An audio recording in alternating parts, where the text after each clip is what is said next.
We are recording in progress. Okay. Yeah, so nice to be back. Oh, wait, I wanted to change the audio if possible. No, not possible. Same as system. Oh, I wish I knew why this doesn't work. Let me try again. Turn this off. And meanwhile,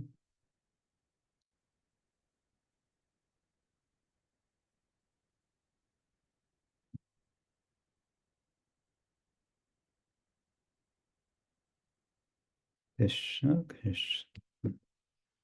should work. Should work, doesn't work. Alas.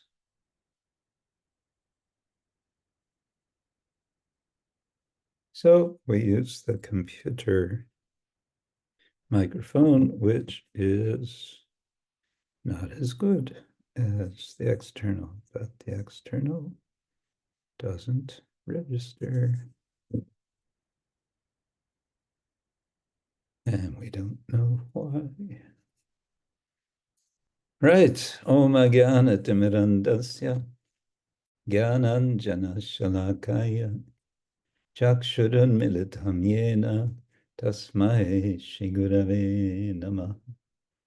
Shri Chaitanya Manobishtam Stapitam Yena Bhutale Swayam Rupa Kadamahyam Tadati Swapadantikam Vandeham Shri Guru Shri Yutta Paragamalam Shri Gurun Vaishnavangscha Shri Rupam Sagrajatam Sahagana Raghunatam Vitam Tang Sajivam Sadvaitam Savadutam Parijana Sahitam Krishna Chaitanya Devam Shri Radha Krishna Padam Sahagana Lalita Shri Vishakhanvitangscha Nama Om Vishnupadaya Krishna Prishtaya Bhutale Srimate Bhaktivedanta Swamin Iti Namine Namaste Saraswati Devi Gauravani Pracharine Nirvishesha Shunyavadi Paschatya Deshatarine Katarubhyascha Kripa Sindhubhya Evacha Patitanam Pavanebhyo Vaishnavebhyo Namo Namah. Hey Krishna Karuna Sindhu Dinabandhu Jagatpate Gopesha Gopika Kanta Radha Kanta Namostute Tapta Kanchana Gaurangi Radhe Vrindavaneshwari Rishabhanu Sute Devi Pranamami Hari Priya Jai Shri Krishna Chaitanya Prabhu Nityananda Shri Advaita Gadadhar Shri Vasadi Gaura Bhaktavinda Hare Krishna Krishna Krishna Hare Hare Hare Rama Rama Rama Hare Hare Hare Krishna Krishna Krishna Hare Hare Hare Rama Rama Rama Hare Hare. Greetings everyone. I see Bhagavati Mataji is with us. Hare Krishna from Radhadesh. Welcome. Welcome to you. Madhupuri, are you already in Europe? Yes, Guru Maharaj. I am in Barcelona now. In Barcelona. I thought so. Somehow I thought so. Welcome to Europe. We'll see you soon in Singhachalam. Yes. That sounded very alliterative. We will see you soon in Singhachalam. Okay, good. Who else is here? Many of you are here. Okay. Oh, Tattvadarshini, you're also with us. Hare Krishna Tattvadarshini. She's in Golokadam. And okay, now I need to ask, let's see, who's going to be the best to ask this of? I didn't have time to dig out the digital story of Narottama Das Thakur from ISKCON Desire Tree. It's either Narottama Vilas or Prema Vilas, I forget now. And so if somebody could sort of call it up and find where we last read from while we're going through this week's song. Is that, who wants to volunteer for that?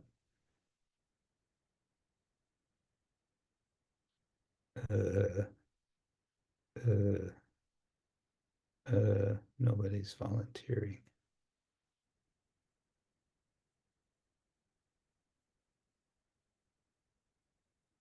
Silence. Well, of course, we don't have to do that. I don't have the book with me, and I didn't have time to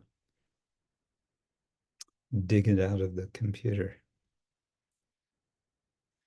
Anyway, okay, let's go with our song of Srila Narottama Das Thakur, before which we can review the song from, was it 2 weeks ago? Thakur Vaisnava Pada Abanira Sampada Shunobhai Hoya Akamana. Oh, brother, please hear my words with rapt attention. The lotus feet of the Vaishnavas are the most valuable treasure of this world. These Vaishnavas continually take shelter of Lord Krishna and worship him. Ashray loya bhaje tare Krishna nahi tyaje.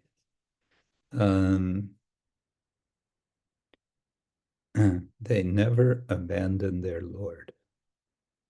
They are liberated, they are free from the cycle of birth and death. Arushab more akarana. Akarana. Vaishnava charana jal prema bhakti dikte bol aroke honahe balavanto. The water that has washed the lotus feet of the Vaishnavas bestows devotional service in pure love of God. Prema bhakti dite bol. Nothing else is as effective, wow, for attaining this divine love.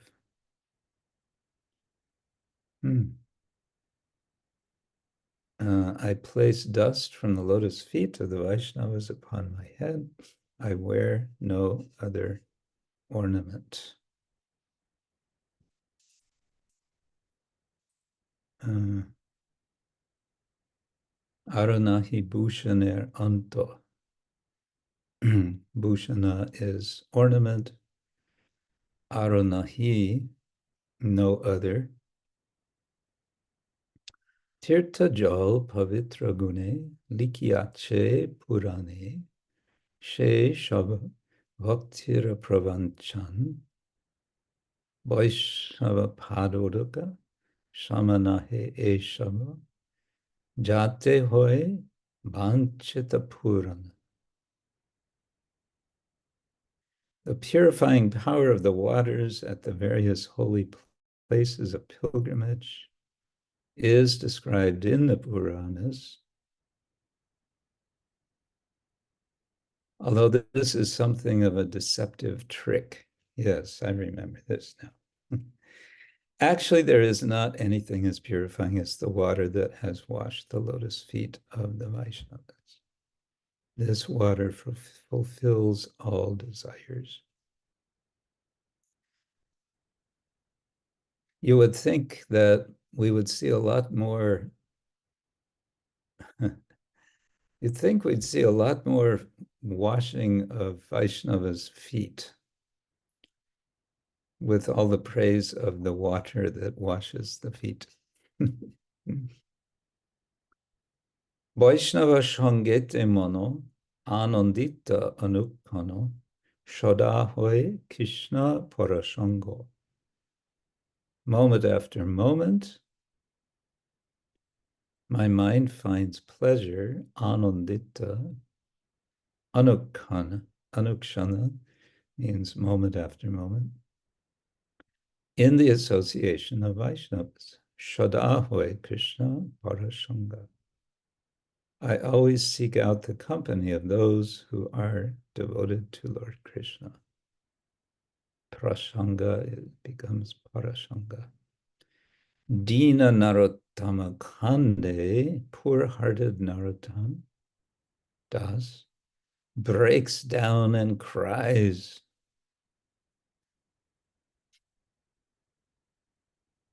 Ya dharja nahi bandhe, more dasha keno hoilabanga. How has this fallen condition come upon me?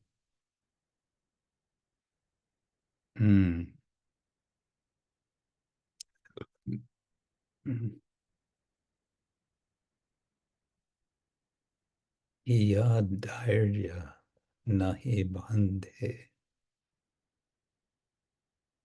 Mora dasha, my condition, keno hoilabanga. How is, why, from what cause, keno hoilabanga, I've become broken. I think banga, like tribanga, means bent in three places. So how have I become broken? So it's a joyful glorification of the Vaishnavas and the water that washes their feet. And then at the end is this sudden lamentation. Narottam Kande Iya Darja Nahi Banda. So today's song is Vaisnava Vijnapti, song number 1 from Prarthana.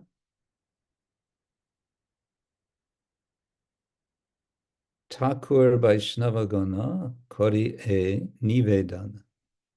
Ma boro adhama durācāra.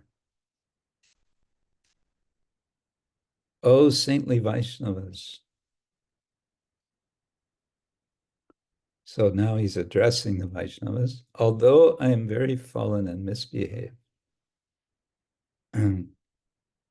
ma boro adhama durācāra. Achara means behavior, durācāra is misbehavior. Adhama is, you can say fallen. I'm a boro adhama. I'm a big fallen person. And kori nivedana, I place this appeal before you. Literally, I'm doing this appeal, this request. Dāruna samsara nidhi tāhe ubāilo vidhi keśe dhari more koro pāra.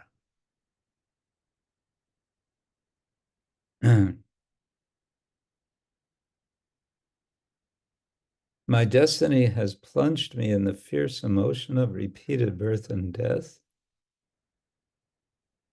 Samsara nidhi. Please grab me by the hair, keśe, the hair, dhari, holding, and pull me to the opposite shore. More koro pāra. Pāra is the other side. Tāhe ubāilo vidhi. I don't know this ubāilo vidhi. Ubāilo, I'm sunk, I think.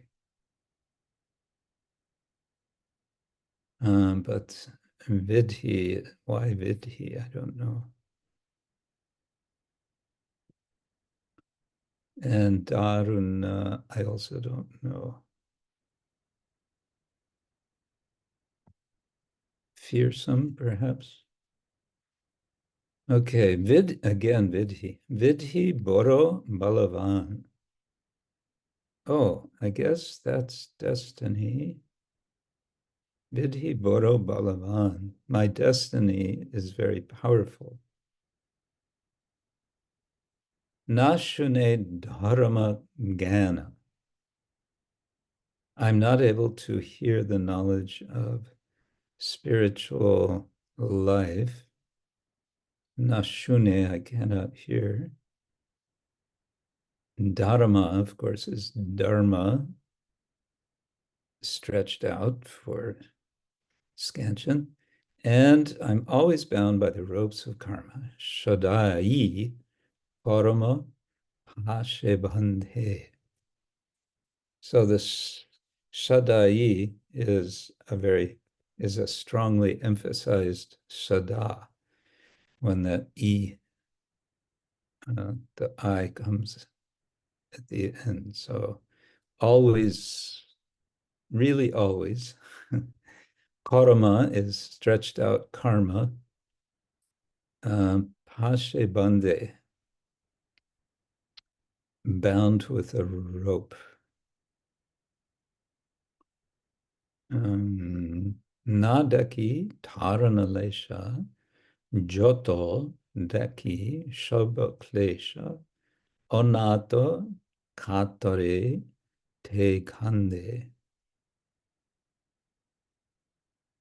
I cannot see any way to escape my condition. Nadeki, tarana, to cross over. Lesha, I thought means like a slight amount. Jata deki shab klesha. All I see is all misery. I see only suffering. Jata deki shab klesha. Helpless and stricken with grief, I cry. So anatta means without a lord. Nata means lord. The Lord is translating here as helpless.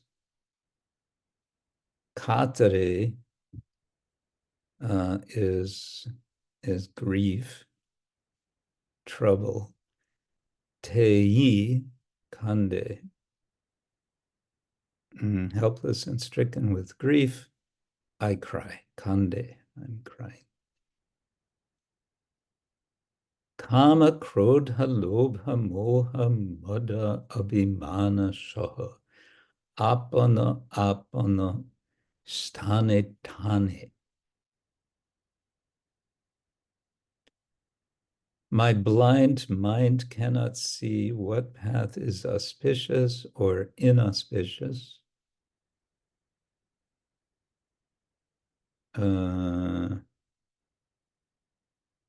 Oh, okay. My blind mind is helplessly dragged from here to there by lust, anger, greed, bewilderment, madness, and pride. Amar aichan mono pire jeno andha jana. Andha means blind, dark. Amar aichan mona, my mind.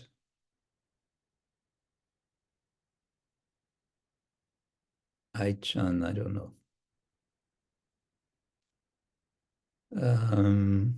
Amar aichan mona pirejan andajana supata vipata nahi jane. I don't know what is a good path and what is a bad path, auspicious, inauspicious path. And why not? Because kama, krodha, lobha, moha, mada, abhimana, shaha, apana, sthane, tane. In the position, sthane, apana, I think is my very own lust, anger, etc. Tane, maybe dragged. Na loinu shat mato ashote majilo chitta tuwa pade na korinu asha. My mind became immersed in the impermanent satisfaction of the senses. Ashote majilo chitta. And I could not understand the real goal of life. Na loino shatmata. Loino means to take. Past tense, I took. So na loino, I did not take shatmata, the real way of thinking, the real could also be philosophy, I think, or doctrine. Tuwa pare na korino asha. For this reason, I did not aspire to attain your lotus feet. Tuwa pade na korino asha. Asha is hope or longing, and na korinu, I did not do, I did not make. Pade, at your feet, tuwa pade. Narottama dasa koi daki shuni lage boy taraya loha nija pasha. Narottama Das says, now that I am able to see, hear, and touch the Vaishnavas, I have become free from all fear. So we get it. On the end. Deki shuni lage bhoy. So seeing, hearing, lage is beginning with seeing and hearing, I think. Or lage maybe mean touching, but boy means free. Lage boy. Taraya, having become, having crossed over, having transcended. Loho nija pasha, my own bondage, nija pasha,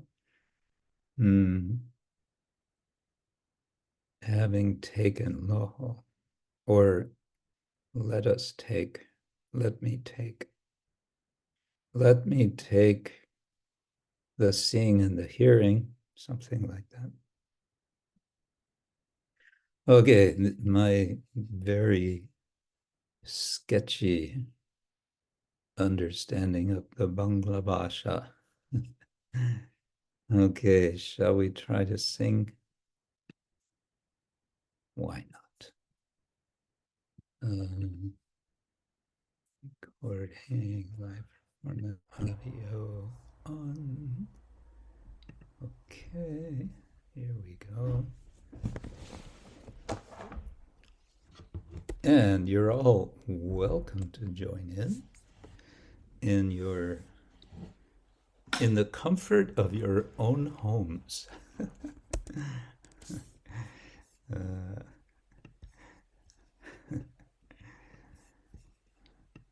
That's a kind of, I don't know, American advertising phrase, in the comfort of your own home.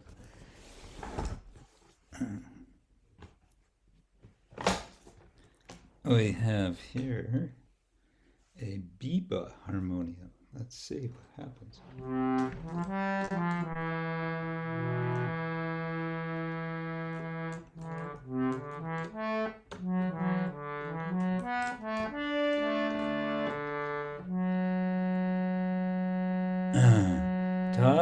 No, that's too high today.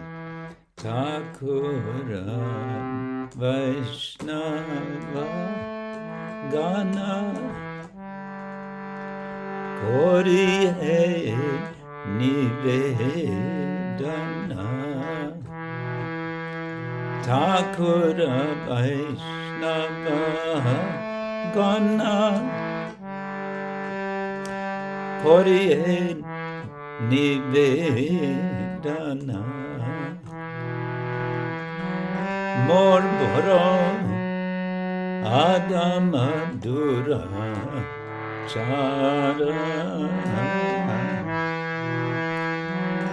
Morboro adhama durācāra.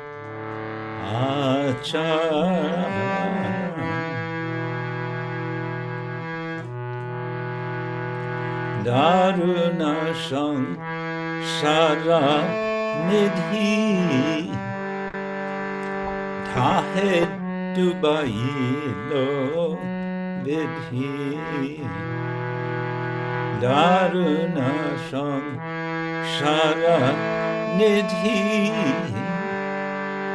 tāhe ubāilo vidhi. Keśe dhari more koro pāra.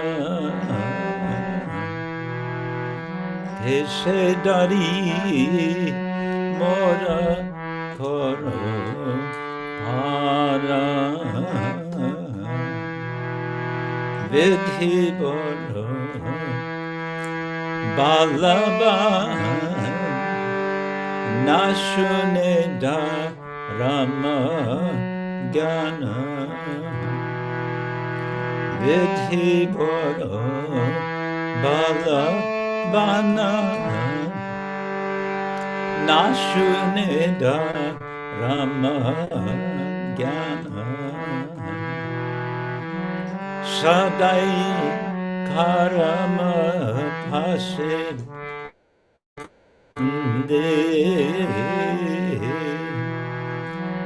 sadāi karama keśe bande.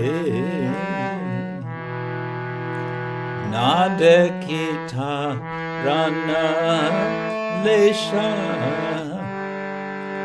joto deki shaba keśe. Nadekita rana lesha deki joto deki shaba lesha. Anata katarete kande. Anata katarete kande. Kama krodha lobha moha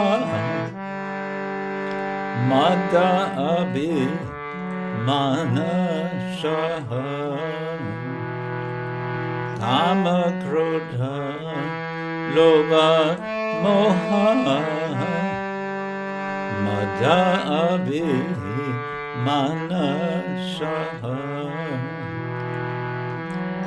apana apanastane tāhe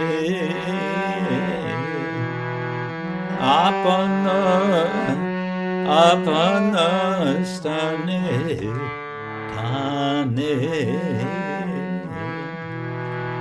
amara ai jana mana hire jana anda jana amara ai jana mana hire jana anda jana shupata vipatana hi jane shupata vipatana hi jane naloinu satamata asate majilo chitta naloinu satamata asate majilo chitta tuapade nakorinu asa tuapade nakorinu asa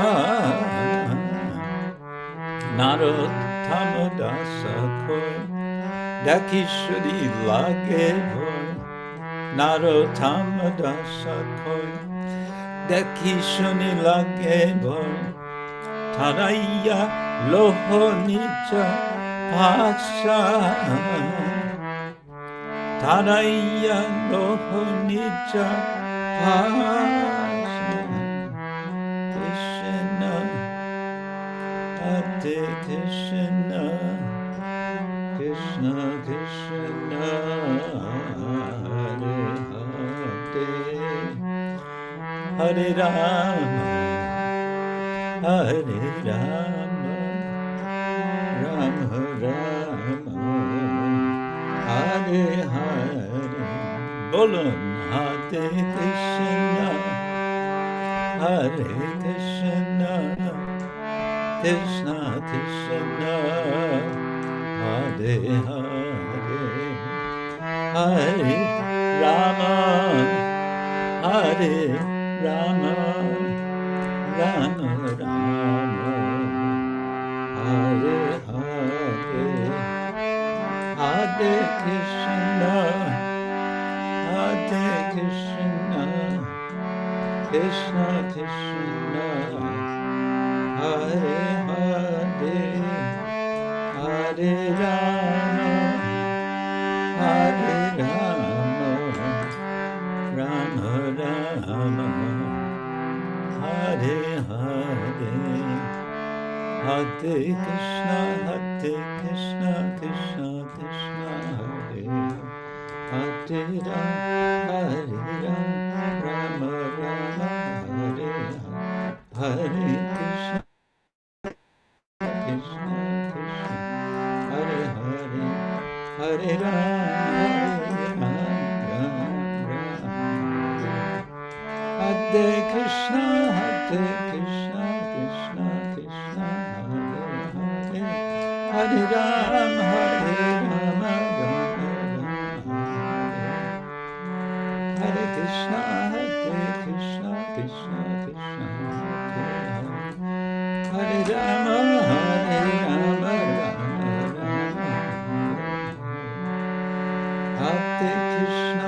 Hare Krishna Krishna Krishna Hare Hare Hare Rama Ram Hare Hare Krishna Krishna Krishna Hare Hare Hare Rama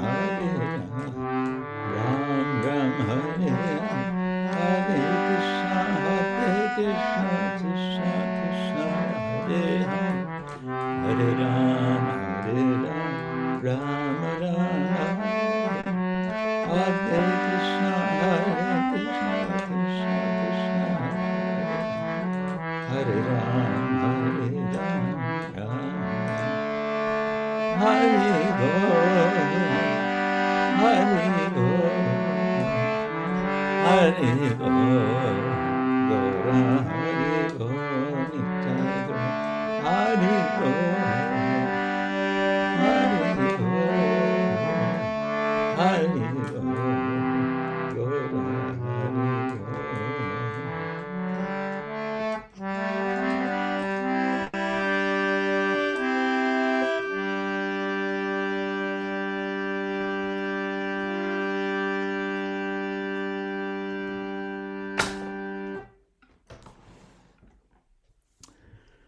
Okay. One thing is I noticed from this song is in the third verse, kama, krodha, lobha, moha, madha, abhimana. So we're familiar with the six highway robbers, kama, krodha, lobha, moha, madha, and matsarya. What is matsarya?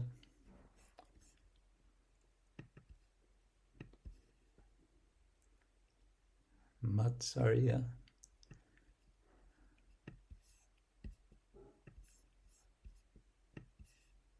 Envy. Envy, exactly. So here it doesn't say matsarya, it says abhimana. And what is abhiman? Anyone know?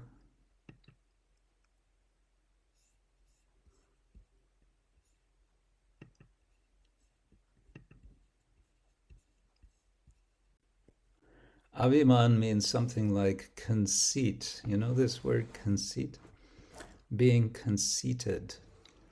Like mana. Mana means kind of thinking a lot of oneself. And abhiman is kind of more of the same, more intense. Abhi prefix is sometimes a kind of intensifier. Yeah, it's just interesting to think, is there a relationship between envy and conceit? Maybe because of being conceited, thinking I am somebody special, we become envious of others. Abhimana can also have a positive devotional sense. To have a devotional conceit is to think of oneself in a certain mood in Krishna. That can also be abhimana. But in the negative sense is obviously what Narottama means here. And I don't know, just the thought came to me that because normally we would see matsarya, Mada matsarya saha, but he says abhimana. So maybe they're kind of related. What do you think? Any thoughts on that?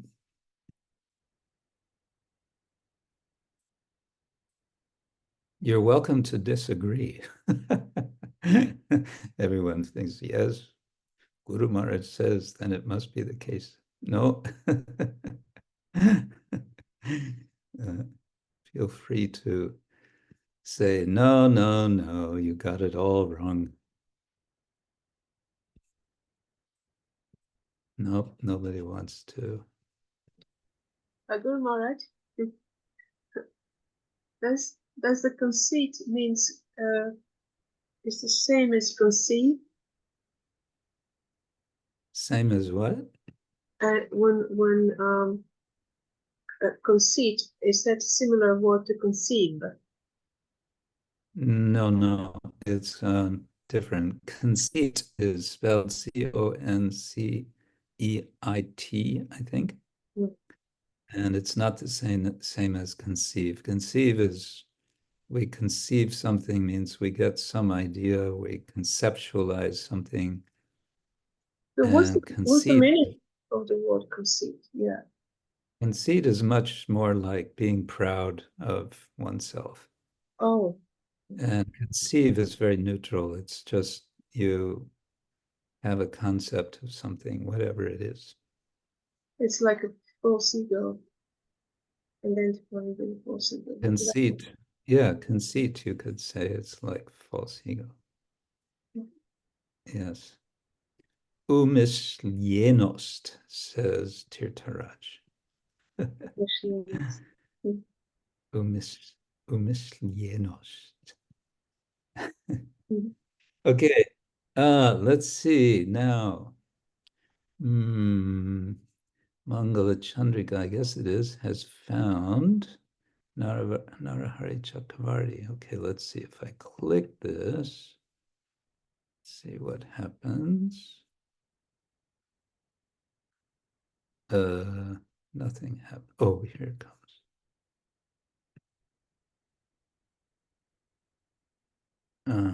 It's a PDF file. Okay. It's gradually loading for me.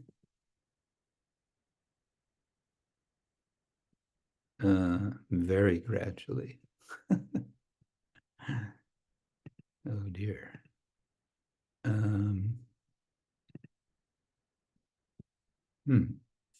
Doesn't seem to want to open. No. Let's see. Didum. Maybe I must have it here. Let's see.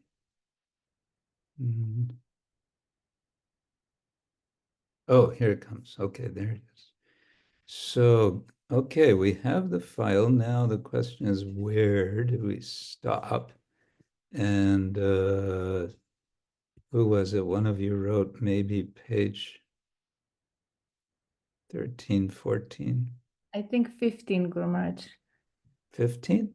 I think so. Okay, except this doesn't have page numbers. Second vilas. So it's second page of third vilas. Okay, thank you. Let's see, third vilas. Okay, so let's see what's been happening. Jiva Goswami.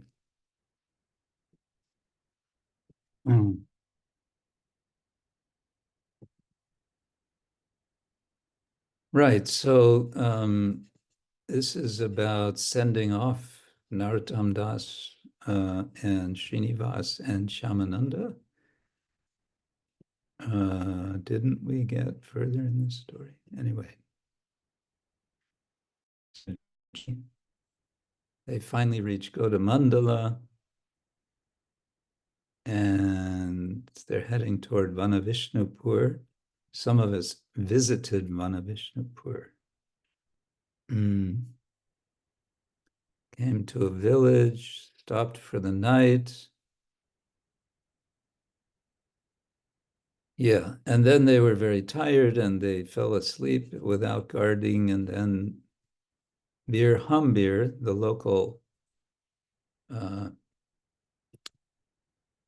king, as he's called, the local chieftain, maybe, heard about these carts, thought, oh, they're probably full of jewels, let's get them. And so they were stolen.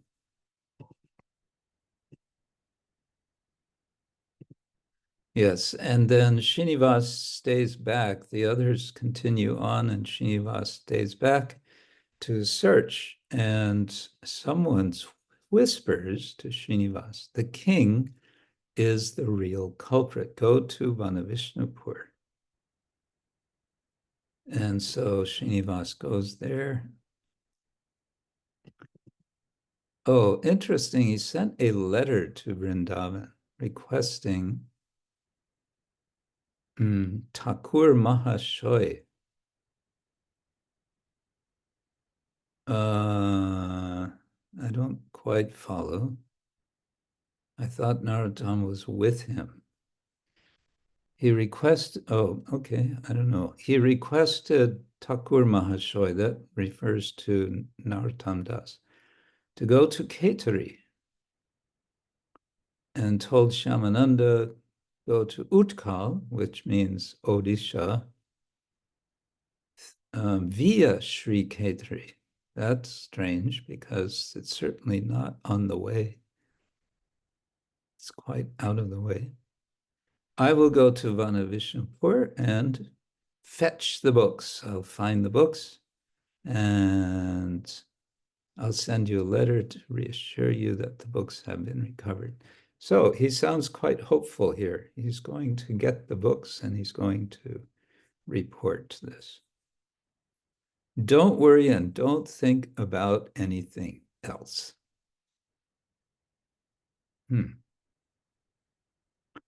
And then he says goodbye to everyone, and it says here, it was impossible for them to disobey the order of Sri Acharya. Yet they could not conceal their grief when they were about to leave. So apparently Srinivas Acharya or Sri Acharya was the senior of the three. So he could tell the others to go and they had to obey. Together, Narottama and Shyamananda traveled to Ketari.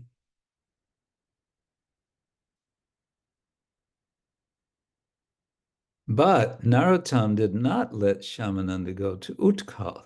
Okay.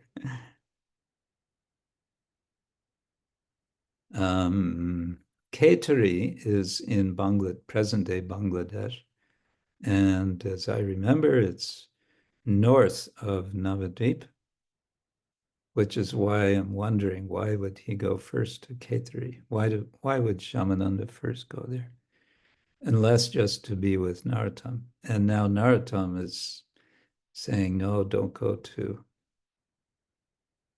Utkal. I believe Shyamananda, we visited places related to him, is from Odisha, and therefore, and he becomes a very prominent guru at least in North Odisha. Later, I guess. In Vijnapti, Srinivas bestowed his mercy upon King Bir, who happily returned the books without hesitation. Yeah. Books were of no value to him. Later, the king, along with his followers and family, took shelter under the lotus feet of Srinivas and became great devotees. So in this regard, there's a book written, lady scholar, I believe she's Bengali herself. Not thinking of her name just now. Very interesting book about temples in this area of what's now West Bengal. So Vijnapti and then areas around. There's something, if I remember, she said there's around 300 temples dedicated to Radha Krishna.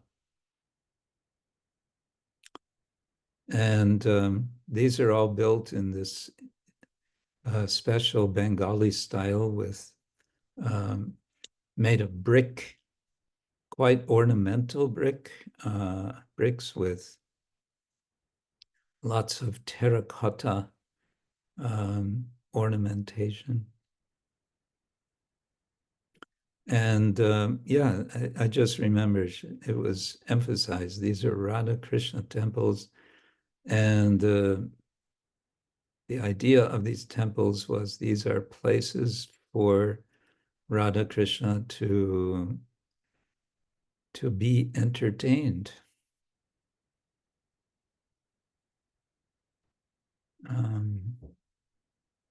And there was, I think, why there's so many temples had to do with Raj Bir Hambir becoming converted, becoming a follower of Srinivas.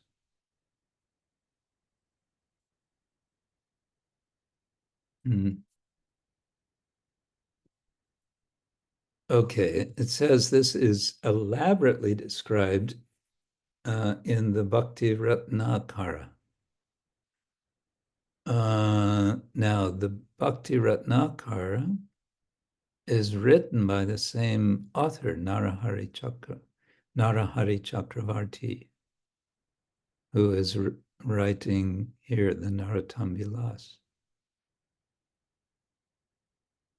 But I guess because it's Narottama Vilas, he's not giving the details here, which would be more about Srinivas.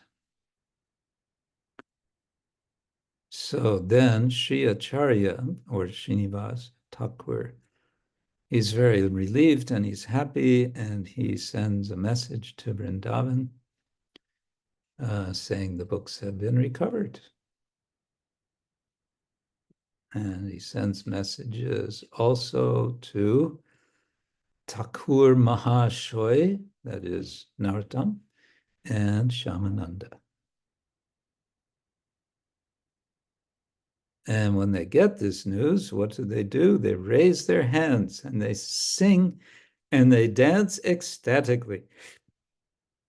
So we can perhaps not appreciate just what a feeling of relief this would be, because we're accustomed to books being printed. And what's the problem if a printed book gets lost? You just get another copy. But of course, these are handwritten manuscripts. And so even if these are copies of other manuscripts, they're extremely rare and they are extremely difficult to acquire, and they take an extreme long time to prepare, to write.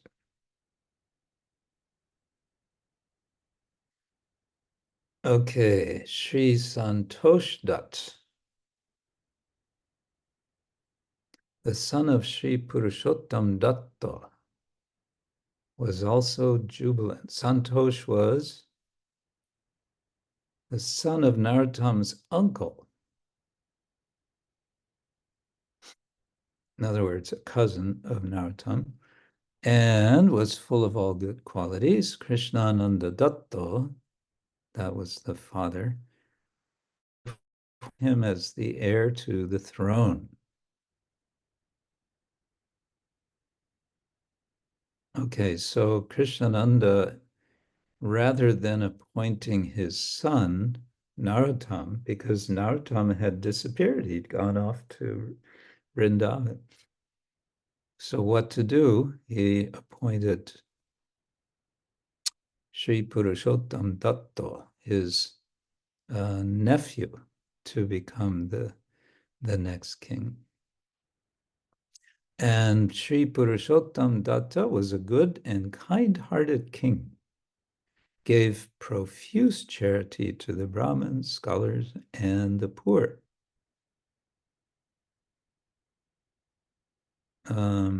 Okay, that's interesting, but it's kind of, why does he mention that here? I don't know. Sri Thakur Mahashoy happily sent a reply to Srinivas in Banavishnupur. Okay, and then Shamananda leaves from Ketari Gram. A pathetic scene. Pathetic in this case means heart-rending, a painful parting. In other contexts, pathetic can mean something much more negative in English. Even the animals and birds cried upon hearing the loving exchange between the two dear friends.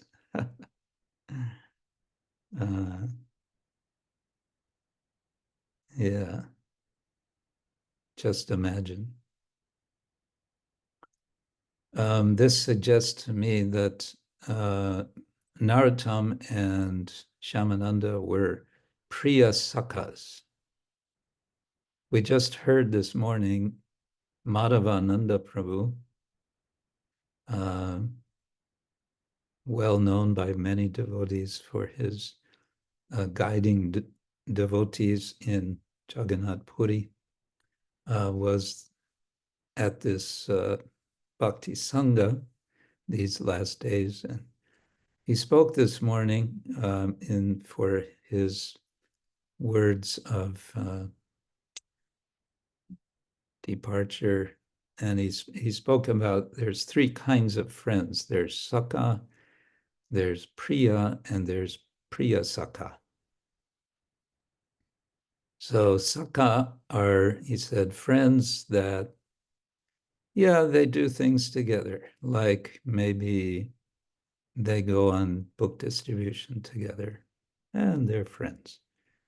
Priya is a stronger friend. It's someone who sympathizes or empathizes when the friend is suffering, is having any kind of difficulty. And a Priya Sakha, he said, is such a friend who is having all sympathy or empathy for the friend who is troubled, and who stays with that friend, who keeps attention to that friend. So anyway, the impression one might guess that they were Priya Sakha.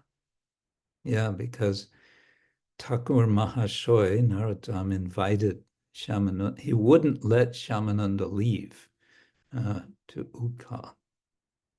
So we can just imagine how strong their affection was. Shamananda traveled to Ambika via Navadvip. And there he was overwhelmed with ecstatic emotion upon observing the temple of Sri Gora Nitai.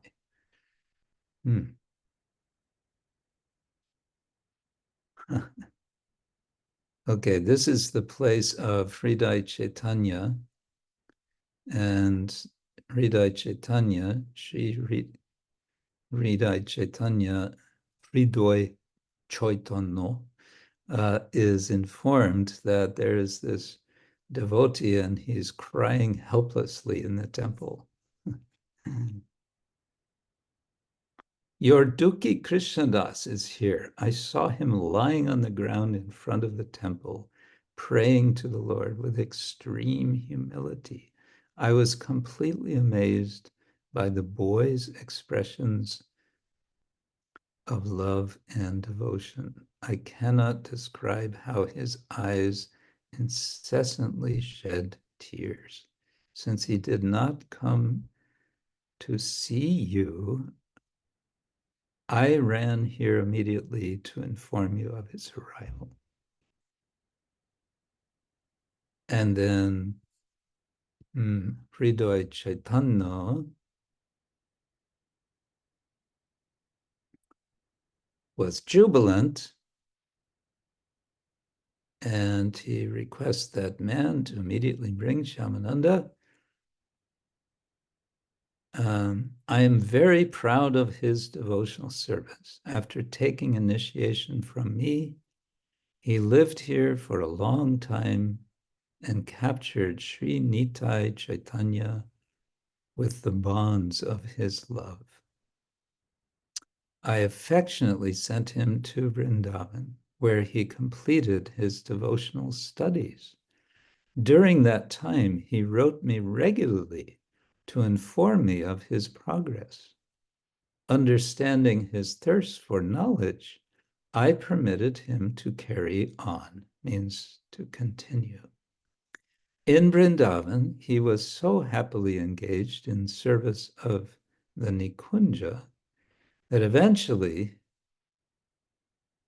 his name was changed from Dukhi to Shyamananda. Everyone in Vrindavan loves him dearly. He had already written to me that he would be coming here soon. By the desire of Gaura-Nitai, he will perform exalted service, which will be acknowledged throughout the world. Mind you, he is my favorite disciple, and I am anxious to see him after such a long time. So some interesting things here. One thing strikes me is that Hridaya Chaitanya expresses joyfulness that his disciple has been making such spiritual progress. He's not envious of his disciple. And indeed, when in Vrindavan, his name is changed, and that's another story. As I remember, it's Srimati Radharani who gives him this name, Shyamananda. He doesn't say, what is this? Somebody is giving my disciple another name. No, he's joyful.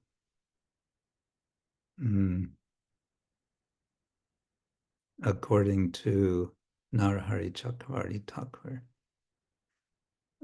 By the desire of Gaura-Nitai, he will perform exalted service.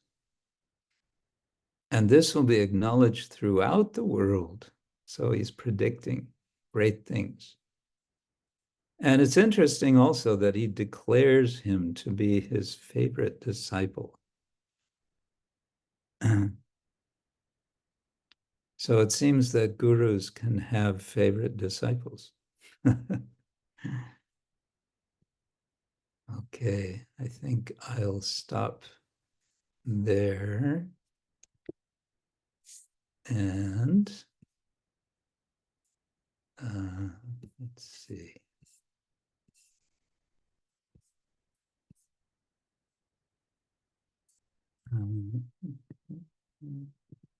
Okay. Again, welcome to all of you who have joined later from all the different places you are. Krishna Ragini, you're back.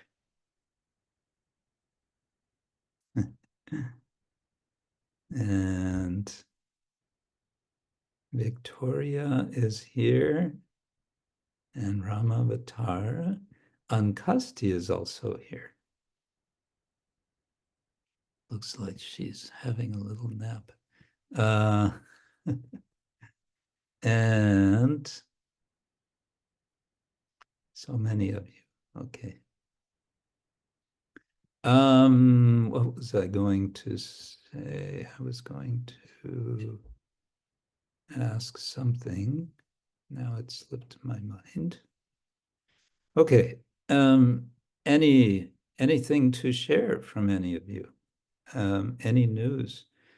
Any show, any tell, any, let's see. I can report that a few days ago, I was staying with Amarachandra. in a place somewhere southeast, I guess, of Heidelberg. And we had a nice program in Heidelberg, Sunday program celebrating the 42nd anniversary of the installation of Shishi Gornitai of Heidelberg Temple, which is a temple. Now it's moved to outside of Heidelberg, but it seems to be going nicely.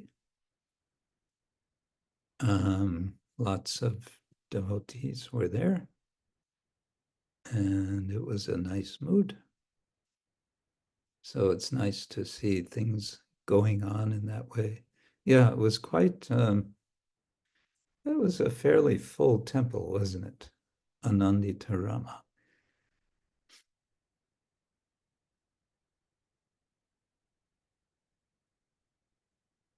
She's not responding. Okay. Hare Krishna, Guru Maharaj. I didn't understand all. Did you ask something? I was saying it was a nice program at the Heidelberg Temple, and many people were there. And I was asking for your confirmation.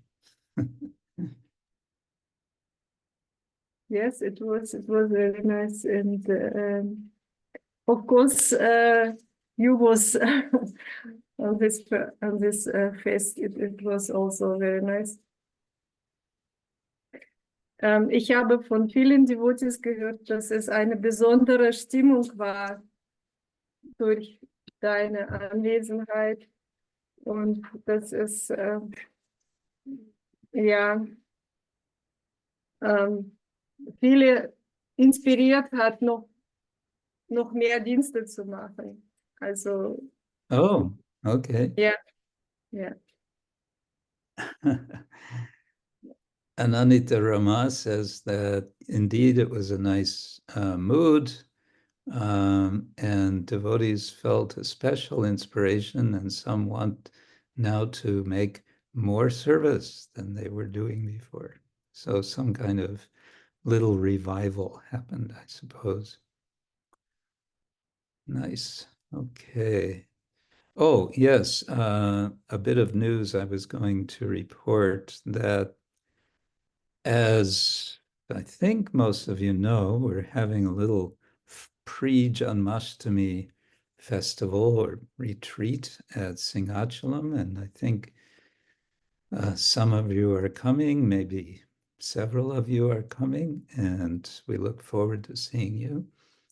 And the news is that, I don't know which day exactly, but an additional possibly up to 20 devotees are coming from Czech Republic and Slovakia to Singhachalam.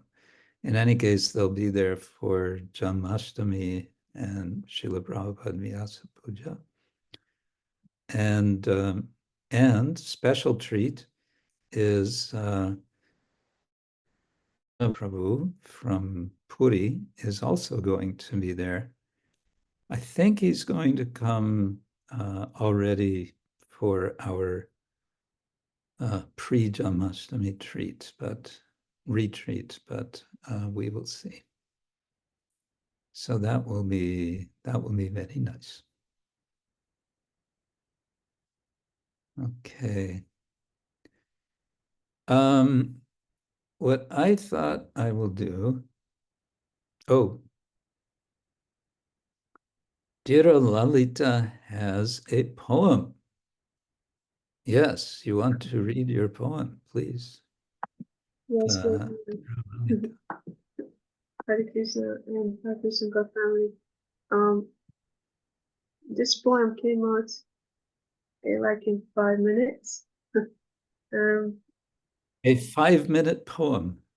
I mean, it took me 5 minutes to write it, but it was like somebody else was writing it. But Oh. I will try and read it so that slowly and so that it's understandable. The Oh, it's poem, printed here. Okay. yeah, the poem is called A Moment of Weakness. A moment of weakness, it's hard to see. The moment that ambushed my hopes, to never return from the peaceful sea, it cunningly slipped through mind's slopes. Just a tiny fraction of a weak moment, when the mind wasn't on guard, changed the lively life to dormant. I know, getting you back will be hard. Only a moment of daydreaming caught my hopes and bottled them in. Now the mind isn't feeling free, and the hurt is gushing from within. My clumsy self, the only one to blame. The harmonious ways I was hoping for, but the moment of weakness set it aflame. Now, desperately searching for the mercy door. Smiley and bright, beautiful beings calling me into their abode. I'm hoping the moment of weakness is dispersed on this light and righteous road. The hurt and pains of the past mistakes, they are nowhere to be found. The holy name is only escape. To the service of the Supreme, I'm now bound. I'm thanking my futures for setting me free, and much obliged for helping me see the right way to be aware of the weak moments that may flare. Ah, very nice. Oh, and Tirtharaj made a translation in Croatian. Oh. One tiny spelling mistake. Holy yes. name, holy is spelled not with an I, but with a Y. Holy one, okay. Yeah. Holi is what devotees celebrate in Vrindavan during Holi. When they throw colors at each other, that's holy. I think I regularly make this mistake. Nice, very nice. Thank you. Thank you. Translation courtesy of GPT. I thought so. I wonder if the translation rhymes like yours. It's much longer. Anyway. Wow. Yeah. I mean, it's quite something to write poetry in a language which is not one's native language, right? And then rhyming as well. So that's very nice. Okay. It's kind of in my mind now to share with you something I presented in Zurich. What was it, 2 or 3 weeks ago? And I hope you'll bear with me. Here, I'll just share the screen first.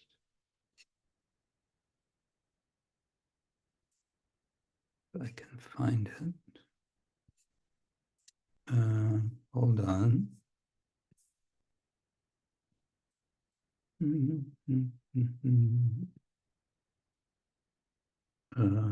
Krishna,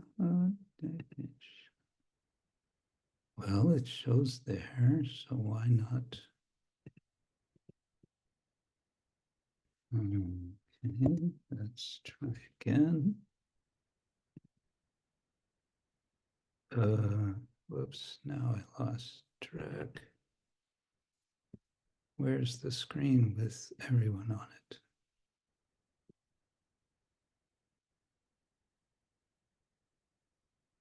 Oh dear. Oh. Okay, there. Now share. And there it is. Okay.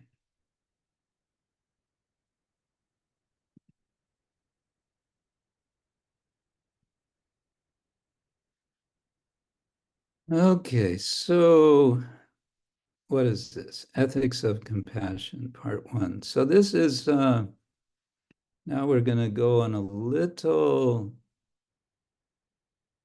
we may say, intellectual journey.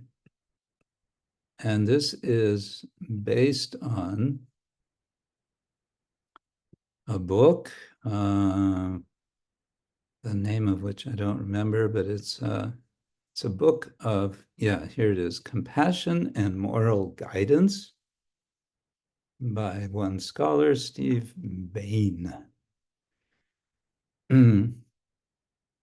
Now, why do I want to talk about this? Well, I'm thinking about compassion in relation to my writing project of animal ethics, yoga and animal ethics. And I need to, I think I need to kind of connect some ideas with contemporary moral philosophy. And that's what this is. But more specifically, I found it interesting in relation to one verse in Bhagavad Gita, Samoham sarvabhuteshu name dvesho stina priyaha ye bhajanti tumam bhaktya mayi te teshu cha api aham.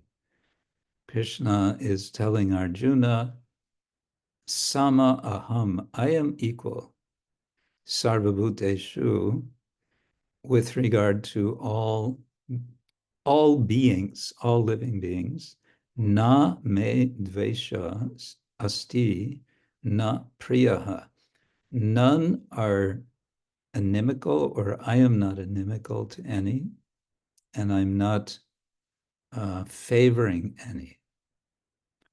That's the first half of the verse. The second half of the verse says, Ye bhajanti tu, however, yea, those who worship me, bhajanti, mam, bhaktya, with devotion, mayi te shu, cha api aham.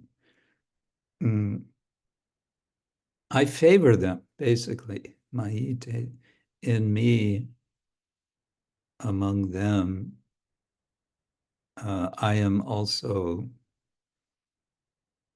dear. I am also, in effect, I'm also worshiping them, something like that.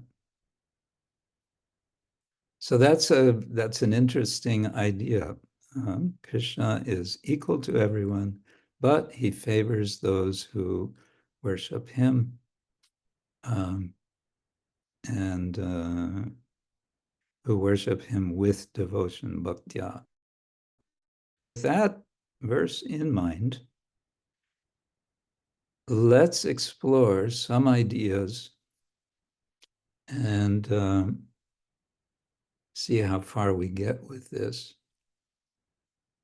And we're starting with a quote which Steve Bain quotes from another moral philosopher. Her name is Martha Nussbaum. I believe she's teaching at University of Chicago. And she's a quite well-known philosopher, moral philosopher, contemporary.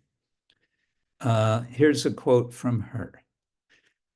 The enemies of compassion hold that we cannot build a truly wise concern for humanity on the basis of such a slippery and uneven motive. Impartial motives based on ideas of dignity and respect, should take its place. The friends of compassion reply that without building political morality on what we know and on what has deep roots in our childhood attachments, we will be left with a morality that will be empty of urgency. Oh, I just remembered, I wasn't presenting this in Zurich. It was in Radhadesh, wasn't it? Bhagavati Devi may know. As Aristotle puts it, a watery concern all around. Okay, her using the word enemies of compassion, it's not that she's talking about hateful people who themselves have no compassion, but she's talking about philosophers or people who take a certain philosophical position and say, compassion, it sounds like a good idea, but it's not really a good basis for helping the world. To put it in a simple way, we might say it's sentimental. What we need is impartiality. And then the friends, those who are saying, no, compassion is required as a moral principle in the world, they're saying we have to acknowledge our feelings. We have to acknowledge the deep roots of our feelings. Because without that, our moral action will be empty. It will be empty of urgency. It'll be calculated. It won't be based on genuine feeling. And she refers to Aristotle. It would be a watery concern all around. I'm not sure who she's referring to here, the compassionate or the anti-compassionate. Okay. So we're going to go on a little analytical journey here. So bear with me. Bear with this Professor Bain, because I'm really taking this from him. So he's making an argument that compassion ultimately has to reject impartiality. Now, let's remember the verse from Bhagavad Gita, Samoham sarvabhuteshu name dveshosti napriya. The first two lines of that verse seem to be impartiality, and we'll now consider what is meant by impartiality. One philosopher, moral philosopher, well known, I don't believe he's still alive. No, he's not, 2002. John Rawls, he's become a lot of people kind of point to John Rawls as giving important ideas for ethics. But Bain is going to argue against him. But let's first hear what he says. What does John Rawls say? He says, he offers what he calls the veil of ignorance, or the smart gambler's thesis. Now, this is a kind of thought experiment that he invites moralists to take. moral philosophers. And the idea is that we mentally shed all of our external aspects of our identity so that we really don't know who we are in terms of external identifications, neither by gender, nor by our race, nor our class, nor our intellectual capacity, perhaps. Excuse me. He says this would be the ideal position from which to make moral decisions about how others should be treated or should be given. Well, as it's going to come out, it's about what's called distributive ethics or distributive.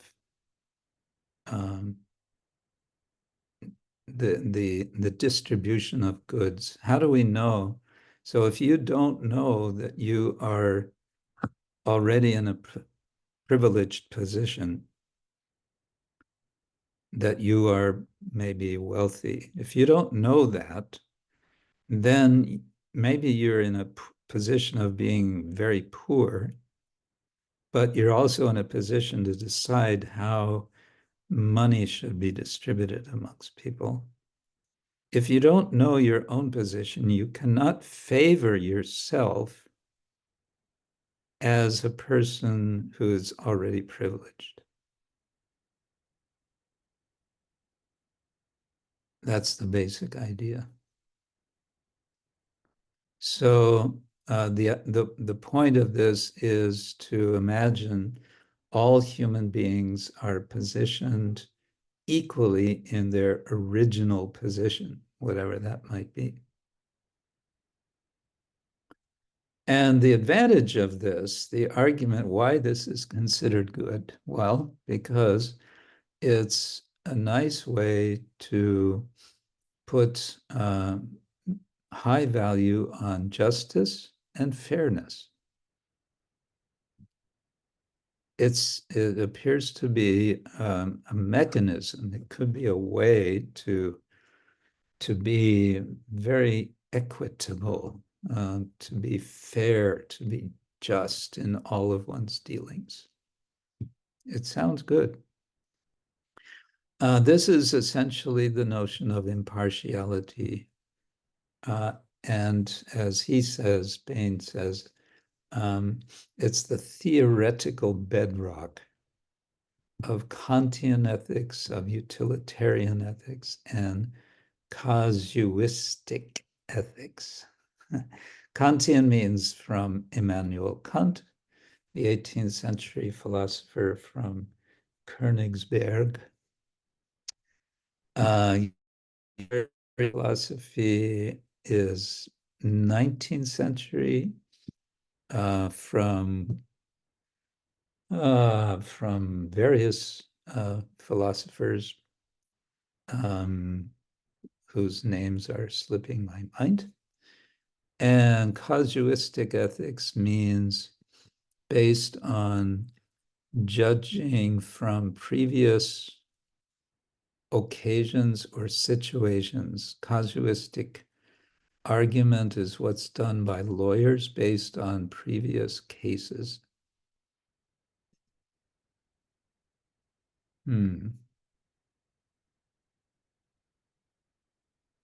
Okay, so what? Well,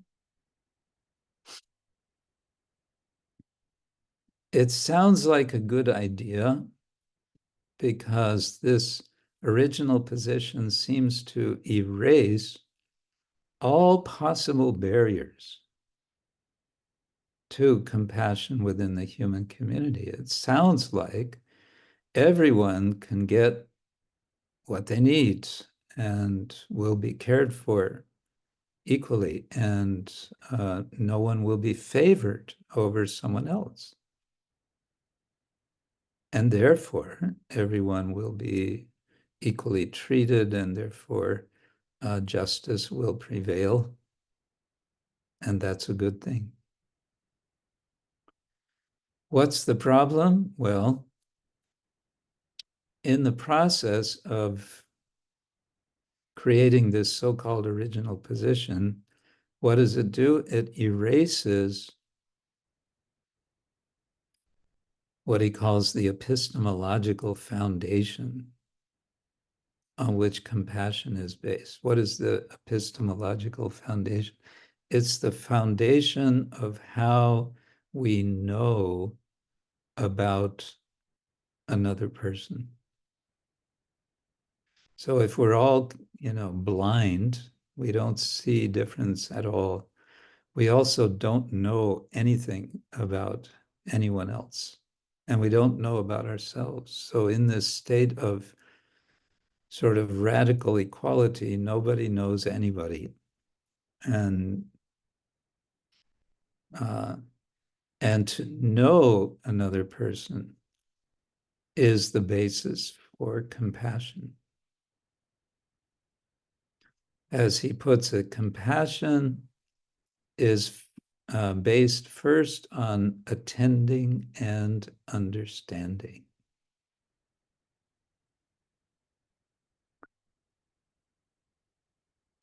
So this original position, this impartiality-based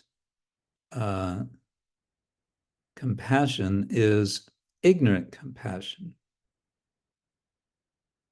You could say, well, but it's unlimited. It's equal. Because it's equal, it goes out unlimitedly to everyone. Well, at least to humans. Yes, but it's so abstract. There's no specific content. There's no substance to it. It becomes so theoretical that it's actually not doing what it's supposed to do. It's not actually giving what it's promising.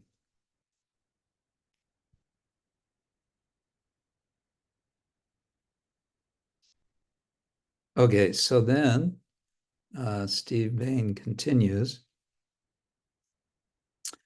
It is compassion, along with other motivations, that prompts us, that moves us to be interested in the well-being of others, and also being interested in our own well-being.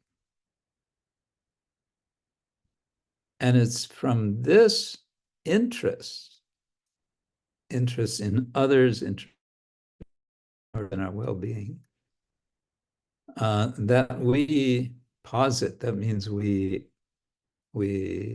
propose, we suggest, we have the idea that there are ideals such as impartial treatment and equal protection. So he's saying that actually at the root of the, just to have the ideal, just to have the idea that impartial treatment is somehow a good idea, where does that come from? It comes from a feeling of compassion. And where does that compassion come from? It comes from being interested in the well-being of others.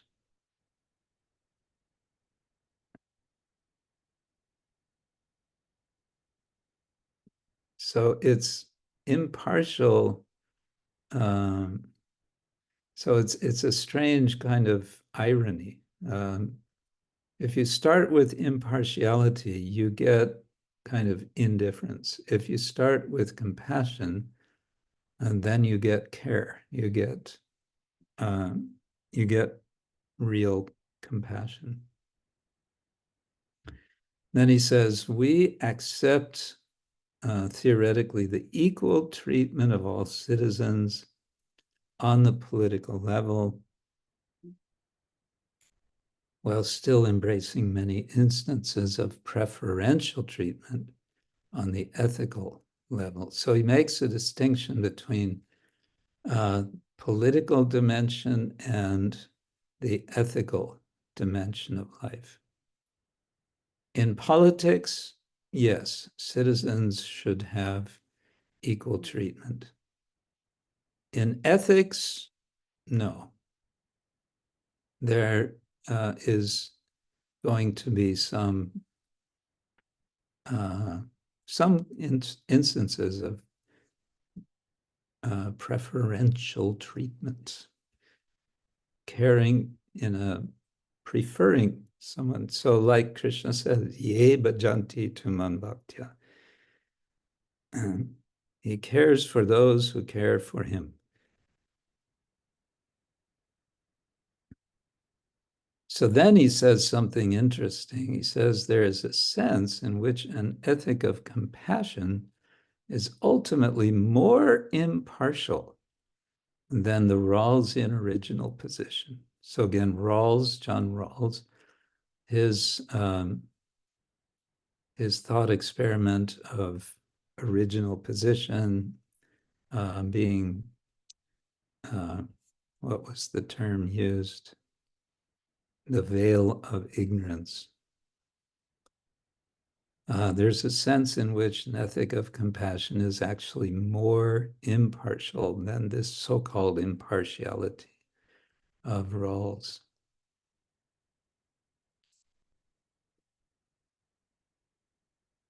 So here are some challenges to the ethics of impartiality. I hope you find this interesting. The first is the questioning of the possibility of impartiality. Maybe I won't go through all of this, but yeah, the basic point is because we are subjective beings, we cannot ultimately be somehow absolutely objective. It's just not possible. And he suggests, someone might say, well, maybe if we were omniscient, if we would know everything, then we could be impartial. Yes, maybe, but who is omniscient? And he even questions whether an omniscient person could be objective. And so he's not committing himself to the existence of God. This is an analytical philosophy. There's no sort of obligation there be or not be a God. He's saying, if there would be a God who is omniscient, it's not sure that this God would be completely objective. So this is where I think Krishna comes in the Bhagavad Gita and says, Samoham sarvabhuteshu. He says, I know everything in the past, the present, and the future, right? Veda Vartamanani charjuna bhavishyani chabhutani mam tu vedana kaschana. I know everything, past, present, future. No one knows me. So he's claiming he's omniscient. And he's claiming perfect impartiality. Samoham sarvabhuteshu na dveshosthi na priya. And then he turns around and affirms his subjectivity. Ye bhajanti tumam bhaktyamai teteshu chapyam. What is subjectivity? Well, it's what we all experience all the time. That we are subjects, you could say we are subject to our individual experience our individual feelings, and so on. And we experience ourselves also as agents, which means we act in ways that affect the world around us.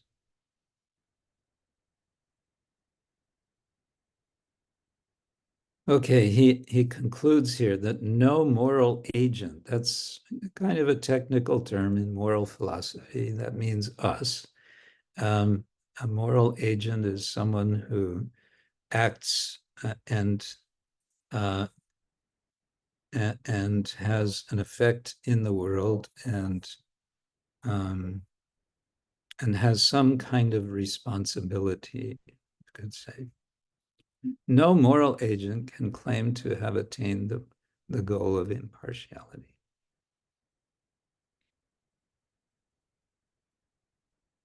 And then he asks, is impartiality always desirable? Maybe not. Arguably not. Then he gives an example. There are two children and they are drowning in a pool of water. And one of the two children is your own child. You are able to save one of the two children. Which one are you going to save? If you say, well, I'm going to be impartial, before I decide which of the two I will save, I will get a coin and I will flip the coin. I will say, heads, I save my own child. Tails, I save the other child. You flip the coin and it comes down tails. Okay, it's tails. I will save the other child and my child will drown. Not very likely. And so Bain says, to prize impartiality over everything else is to trivialize. That means make totally insignificant and meaningless, to trivialize the ethical worthiness of our most important relationships. And then I think he says an important point. We are ethical beings because we are relational beings. Partialism honors the relationships that make us capable of doing ethics at all. So again, thinking about Krishna's statement, samoham sarvabhuteshu, it could be that we can appreciate Krishna as an ethical being because he is a relational being. And he is partial, ye bhajanti tumam bhaktya. He is partial because he honors the relationships.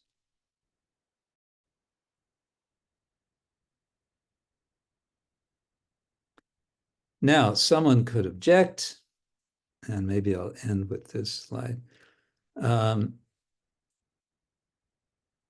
That's okay, you're going to be compassionate, but if you go too far with your compassion, what does it end up? It ends up being selfishness. Why is that? Well, it's partiality, and partiality tends to be self-centered. And then that can mean all kinds of very unfortunate behaviors. Nepotism, that means you're in a position of power and you favor your friends and your relatives to also take positions of power which are under your control. Clannishness, being like we can say also tribal kind of behavior means, yeah, a kind of separateness, separatism, pritak binna. So that's not good. We don't want that. So Bain replies, yes, that's a danger. And therefore, compassion, real compassion, works hard to fight against selfishness. It resists selfishness. It does everything to overcome that tendency. And we might say, well, how do devotees overcome this selfishness? We direct our attention, our resistance to selfishness by turning to the Lord. Our partiality, we turn toward the Lord. Ye bhajanti tumam bhaktya. Okay. Hare Krishna. That was my little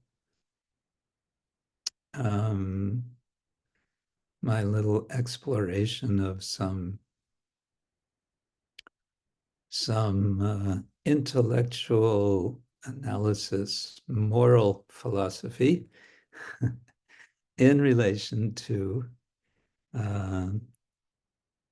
what I've always thought is an interesting statement of Krishna in the Bhagavad Gita. I just came across this book recently and it struck me in this way.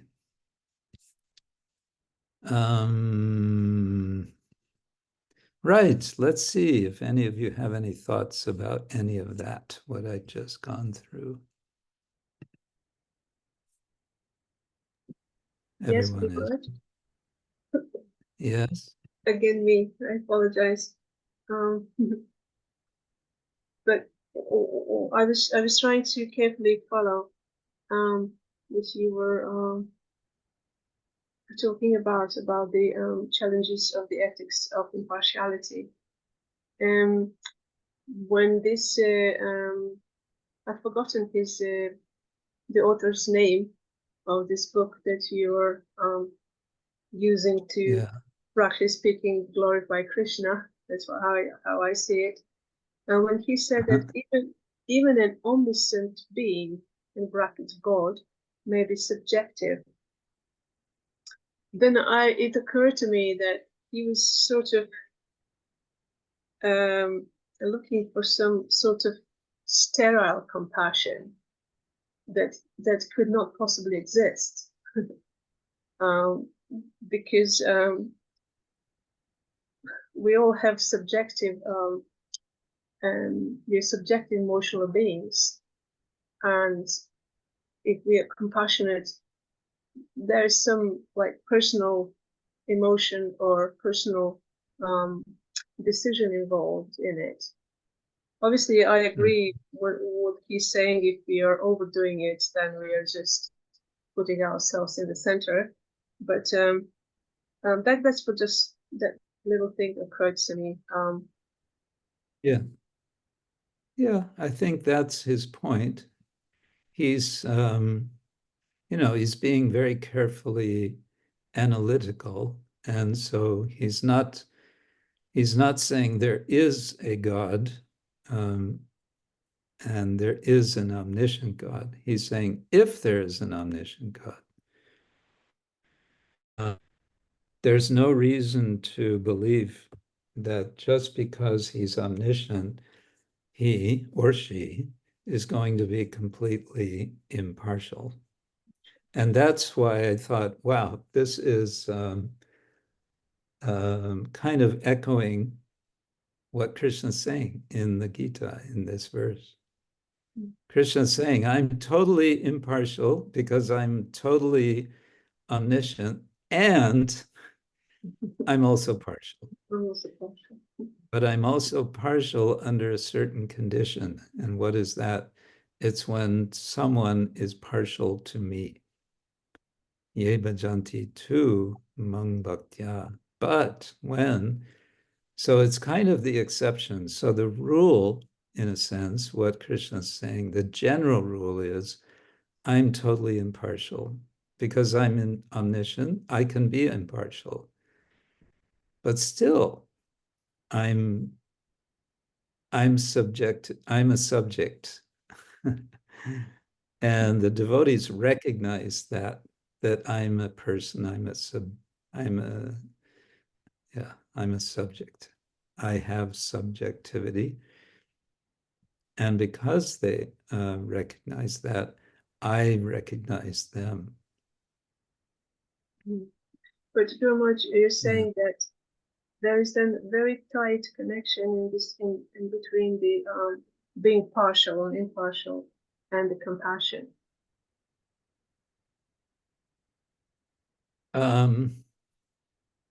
There's a tight connection between being impartial and partial. Yeah, in compassion. connection to compassion. Well, in the argument from Steve Bain, he's saying compassion requires partiality. But that partiality is at the root of the feeling that inspires one to think or to feel that impartiality is a good idea, because it can spread compassion equally. So there's a kind of paradox there as well. Yes, that's what I was also thinking. Yeah, practically speaking, we just realized we are not God and we are partial. Even God is partial. Yes. Okay, thank you. Darya Chandrika. Hare Krishna, dear Guru Maharaj. So I hope that my battery will be long enough to ask the question and hear the answer, but otherwise I will hear recording because I'm a little bit of battery I have. But yeah, this what you were sharing was very interesting, and I would just like to ask, because you asked a question how to overcome the selfishness, and the answer was we have to turn to Krishna, right, to the Lord. And is it the same question like how to actually start to love people? Is it on the same, like, stop, not be selfish, like to be compassionate, first we have to love people. And the question here is how to have love all of people. We love people around us and those we related to, but in general, people we don't know or from the other countries or, like this, how to develop that love to any living being. Is this part of selfishness or is it something else? Well, I think the conduit, the connection has to be through Krishna, since Krishna is in everyone's heart as Surit, as the dear friend of everyone. And we cannot artificially love everyone by ourselves. Somehow it has to go through Krishna. Yata tarormula nishechanena tripyanti tatskanda vijopashaka. Watering the root is nourishing all of the branches and leaves. So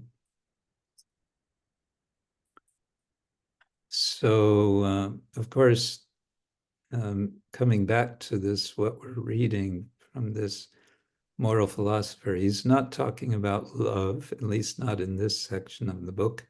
And I haven't read the whole book. Discusses that in relation to morality. But, speaking analytically, we might want to say that compassion is an expression of love. We could say that love is at the core of any feeling of compassion. But this author says he doesn't go that far. He says knowledge and understanding are required for compassion. Anyway, I would say yes, through Krishna, through the super soul, through the Lord in the heart. Yeah.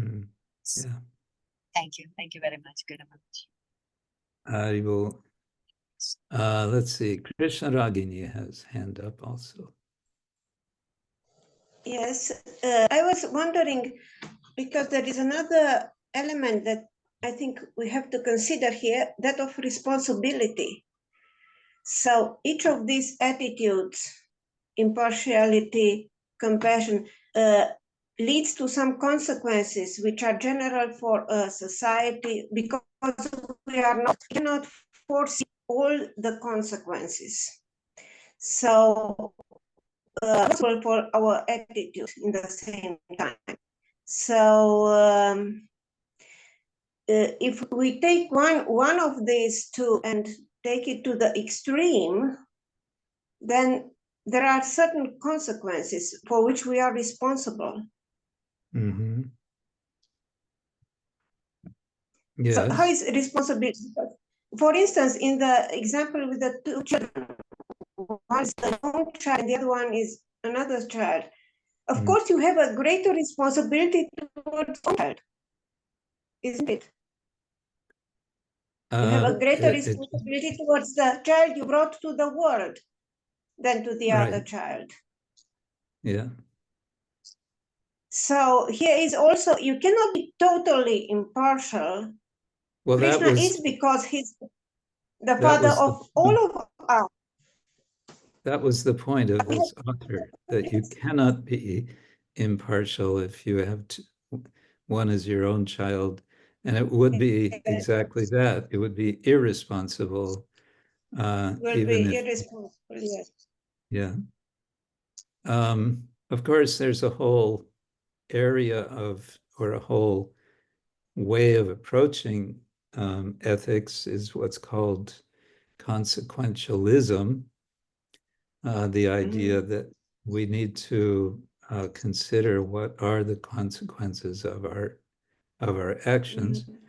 And you could say that that's what Arjuna is doing in the first chapter of the Gita. He's saying, look at what's going to happen if I, in this battle, all these soldiers are going to be killed, and then their wives are going to be unprotected, et cetera, society's going to go to hell.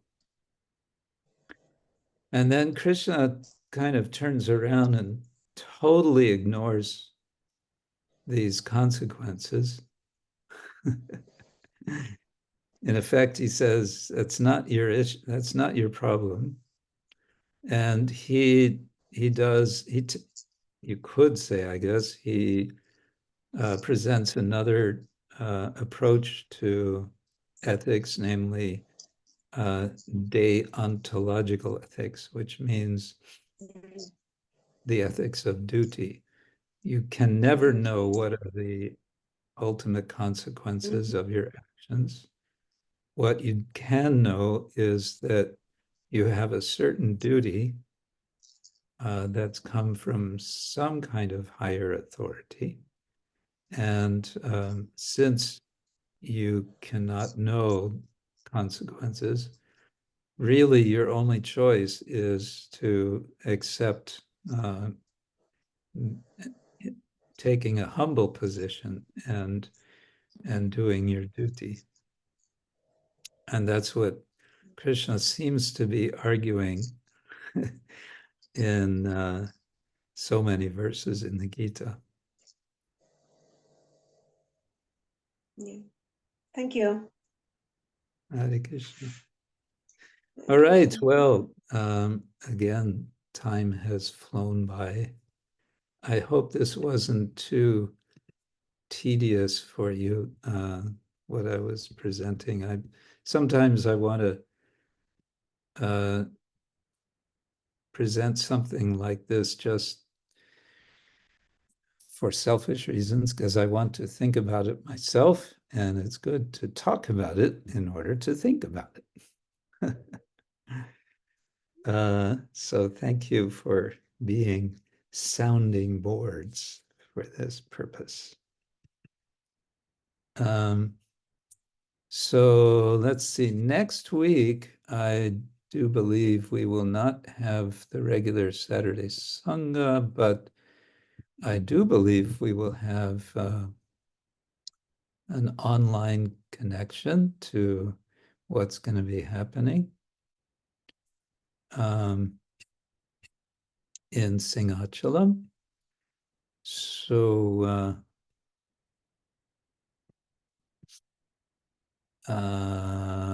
so next week we may see you, although I think we're going to be in a different sort of situation than we usually are. So those of you who are coming to Singhachalam, we look forward to seeing you there. And I think we're going to have a nice celebration together. And some of you, I know some of you who are coming are going to be taking part in the initiation ceremony. And that will be very nice. So I will say thank you all for joining us today. Wonderful week. And keep sane and keep safe and chant Hare Krishna and be happy. And may Krishna dance on your tongue as you chant. Yes, we were hearing the sound of the chanting of the name. It starts on the tongue. It goes from the tongue to the heart. From the heart, it comes back to the tongue, and there the name dances. Krishna dances on the tongue after going to the heart and coming back. Think about that. All right. Srila Prabhupada ki jai, Ananta Koti Vaishnava Vrinda ki jai, Jai Gaur Hari-hari-bol. Thank you so much. Holiness Krishna Kshetra Swami Maharaja ki jai. All glories to Son of Devotee. Hare Krishna. Hare Krishna.